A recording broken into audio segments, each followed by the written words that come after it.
Hello, I'm Nigel Griffiths. I work in the Advanced Technology Centre in the UK, part of IBM Europe. In this Back to PowerBasics movie, we're going to look at the various Ethernet options we have in our Power 5 and Power 6 machines. In particular, we can have direct PCI adapters in a logical partition, or we could go via the virtual Ethernet and the virtual I/O server to get our network connections, or in the Power 6 machines we can have the integrated virtual Ethernet feature. Now imagine if you have a machine here in the dotted lines and we're running 3 logical partitions with whichever operating system you like. And each of these has a physical Ethernet adapter in that logical partition so it can connect to a switch and out onto the network of your company. Of course, you might want some redundancy in here in case a cable or a switch or an adapter failed. So each logical partition could have more than one adapter, and you'd cross-connect them like this so that you're nice and safe that if anything goes wrong you can still talk on the network.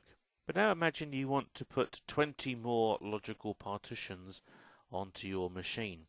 You don't really want to have 20 or even 40, if you're going to have redundancy, extra adapters in your machine.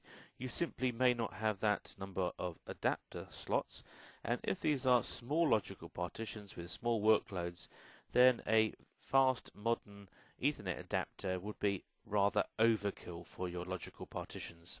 So what can we actually do? Well, in the machine we have clever firmware. We call it a hypervisor. This is doing a number of things. First of all, it's scheduling your logical partitions, your micro partitions on your machine if you're using shared processors. It's also managing the memory inside the machine so that it can guarantee that no logical partition can get at the memory of another logical partition. Surely we could do something at the hypervisor level there. Well, the hypervisor now supports a virtual Ethernet switch. This is like a physical Ethernet switch but implemented in software in the hypervisor. So now if we add virtual Ethernet adapters to each of our operating systems and connect those to this virtual switch, we can talk between our logical partitions. Each operating system would have a device driver to talk to the virtual Ethernet adapter, and as it's a virtual adapter, that's actually a fairly small device driver to actually implement. Then they can talk to each other, but they still can't talk out to the real world. So let's introduce something called a virtual I/O server, or VIOS. This is another logical partition in which we're going to put an operating system that has a single dedicated purpose of doing virtual I/O. It's actually a copy of AIX with some special extra packages, but don't think of it as a general purpose copy of AIX. You should not be adding extra software to this. In fact, you shouldn't log on to this very often, only for setting up and configuring the virtual I/O. Now this new logical partition can have both physical adapters and connect it out to the network, and a virtual adapter to connect to the other logical partitions that don't have real adapters. Then we have to introduce something called the shared Ethernet adapter, and this will do the low-level bridging between the virtual and physical world. Now our small micro partitions running AIX and Linux here can talk to the software virtual switch, and then the packets can go to the VIO server, and the VIO server will put them out or take them in from the physical network. Of course, if we are worried that this virtual I/O server is a single point of failure, we can actually have 2 virtual I/O servers, so our micro partitions can send their packets out in 2 different directions. If we need to do an update or maintenance of our VIO server, this means we can keep our logical partitions up. This is an area where other virtualization technology doesn't allow you to have dual VIO server functions, and we actually have better redundancy because of it. And of course the VIO servers can have multiple adapters, either for performance or for redundancy or for both.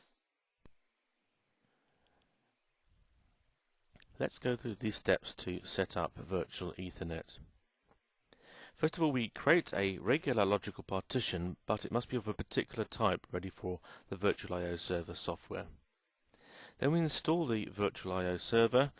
It installs much like AIX, either from a DVD in the machine, or we can use the Network Installation Manager to install it. The VIO server is regarded as an appliance. We should not be running regular AIX services on it. 2. We add the virtual Ethernet interface so that it has both physical networks and virtual networks. Thirdly, we create a special device between these two called the Shared Ethernet Adapter. This passes the network packets between the physical and virtual networks. It actually does it at a low level, level 2 in the protocol stack, so that it's actually very efficient. Next, we're going to put the VIO server on the network, give it a host name and IP address. This is important if you want to do dynamic changes to a virtual I/O server, as we can do with any of our other partitions. And it's important if you want to use partition mobility for our virtual I/O server client logical partitions in the future. And lastly, we install our client logical partitions. In this case, in this diagram, it is AIX, but it could be Linux as well. Linux, Red Hat and SUSE all have virtual Ethernet device drivers in the operating system, so they'll understand a virtual Ethernet device once it's discovered, and it will then behave exactly like a physical Ethernet device, and so we can do network installation and talking to other servers and users. So these 5 steps are demonstrated in the virtual Ethernet setup movie. Before we finish with Ethernet though, there is one further alternative. In the Power 6 based machines we have a new device called the Integrated Virtual Ethernet, but it's also known as the Host Ethernet Adapter. And these are available on the Power 6 blades, the JS12 and 22, or the Power 6 based 520 and 550. Each of those has one of these special new devices. In the 570 we have up to 4 of these devices. It depends on how many of the 4 building block modules you have with your 570. Each building block module has one of them. At the physical end there's a small card that gives you the physical connections, and they come in different flavors. There's either a 2-port or a 4-port 1 gigabit Ethernet, or there's a 2-port 10 gigabit Ethernet, that is a fiber connection. Internally though, we have a special processor that normally runs the GX bus, that's the I/O bus inside the machine. That processor is used to provide a whole set of Ethernet devices. Now this is virtual Ethernet but implemented in the hardware. So each of the ports that we have can be connected to up to 16 logical partitions. And if that gives you enough connections, then we can use those quite readily. They have an integrated level 2 switch, so we can use them to communicate between the logical partitions. And they are both very fast in low latency and fast as in throughput. We can actually run a 10 gigabit network with small packets, and I think this is one of the first adapters to actually be able to do that. Although you can't run full 16 logical partitions if you want to get to the full bandwidth. We will have to cut down the number of logical ports to give us the throughput numbers. So then we have 3 flexible options for connecting Ethernet to our logical partitions. On the left we have the VIO server that we've discussed in detail here. This allows us to scale up to very high numbers of client logical partitions. We're talking, the 1 or 200. We can have direct PCI ports, as we've always had for a long time now. An adapter in the machine is actually directly connected to a logical partition and this works as normal. Or in the Power 6 based machines, the blades 520, 550 and 570, we have the IVE or HEA built-in device that allows us to have the virtualization done in the hardware.